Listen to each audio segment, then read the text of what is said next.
And in His Word, put my hope. Kaya, ang bottom line dito is read your Bible. No, dapat lagi natin binabasa yung Biblia.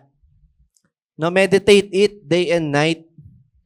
May narinig pa nga ako na dapat daw ang salita ng Lord is tinitake natin is parang siyang water.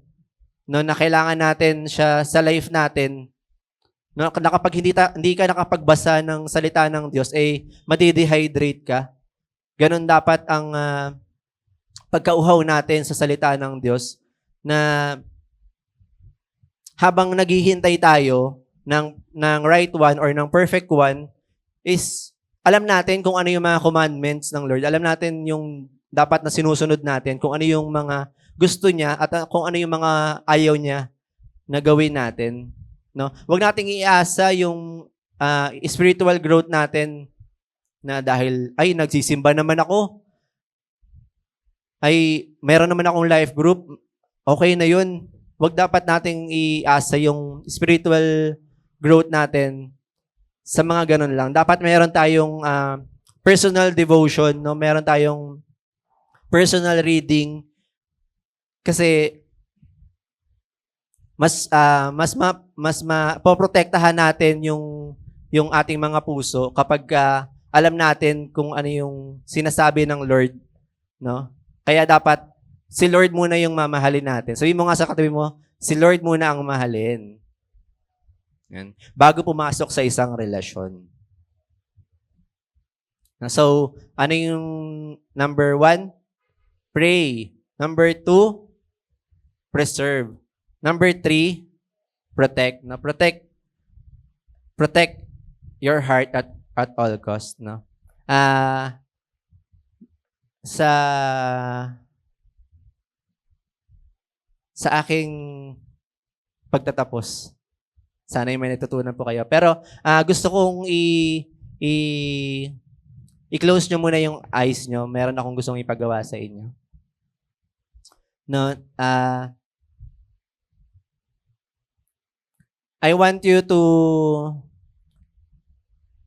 go back to your memory.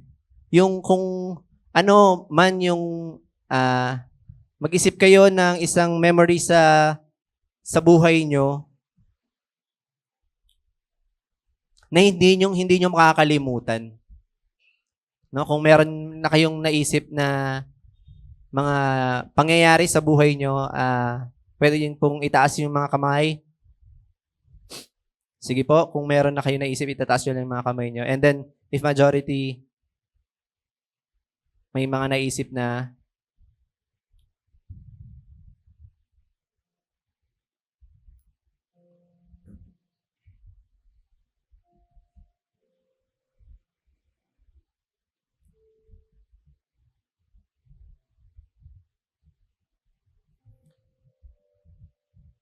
ayan, pwede na pong dumilat ang lahat.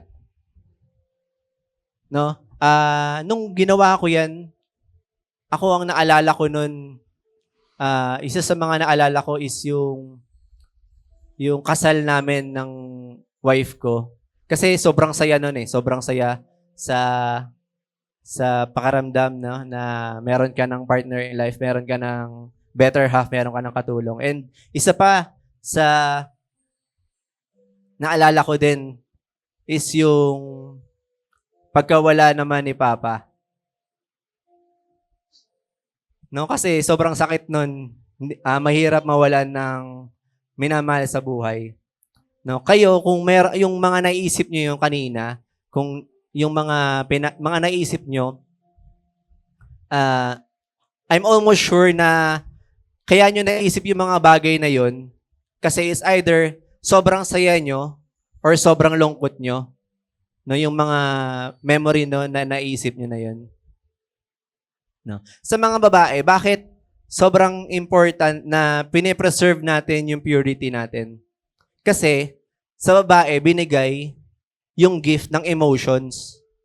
No, emotionally driven tayo, no, na kaya natin naaalala yung mga bagay na yung mga memory na yon kasi yung gasolina nun is yung emotion, no? isipin nyo na lang kung maibigay nyo yung sarili nyo sa maling tao. Buhos lahat, di ba? Tapos iiwan ka. Gaano kalaking emotion yung i-invest natin doon? Kaya maraming babae na doubtful or uncertain. Lahat na lang pinagdududahan niya, no? Sa mga, makakita lang kayo sa social media na naghiwalay na couple. Lahat ng lalaki damay. Kasi emotionally driven tayo. Kasi yung mga na-experience natin, ginawan sila nung ganun. Amen po. No, kaya hindi KJ si Lord. Hindi siya umaangal sa kung ano yung nararamdaman natin. Lord, mahal ko na pero hindi KJ si Lord. Gusto niya lang protektahan tayo. Kasi hindi tayo computer na pwedeng ma-reformat tulad nga ng sabi ni Kuya Denzel last preaching niya, no? Na hindi tayo nare-reformat lang basta-basta na kapag nasaktan tayo, isang click lang, mawawala na yung pain.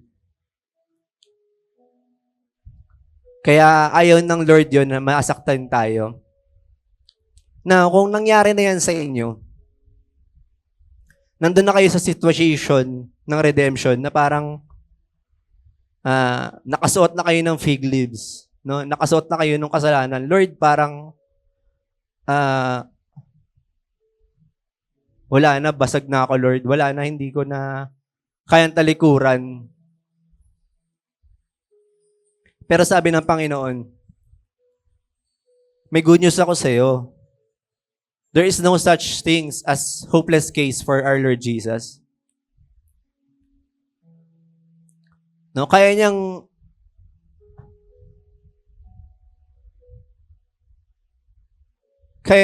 gawin lahat para sa iyo.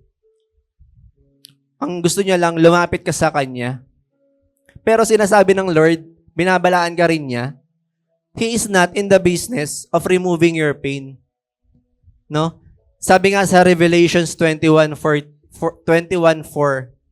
and He shall wipe away every tear from their eyes, and death shall be no more. Neither shall there be mourning, nor crying, nor pain anymore. The first things are passed away. So, kailan pa yon? Pagbalik pa ni Jesus. Ibig sabihin, hanggat hindi pa bumabalik si Jesus, meron pa ring pain, meron pa ring pagluha.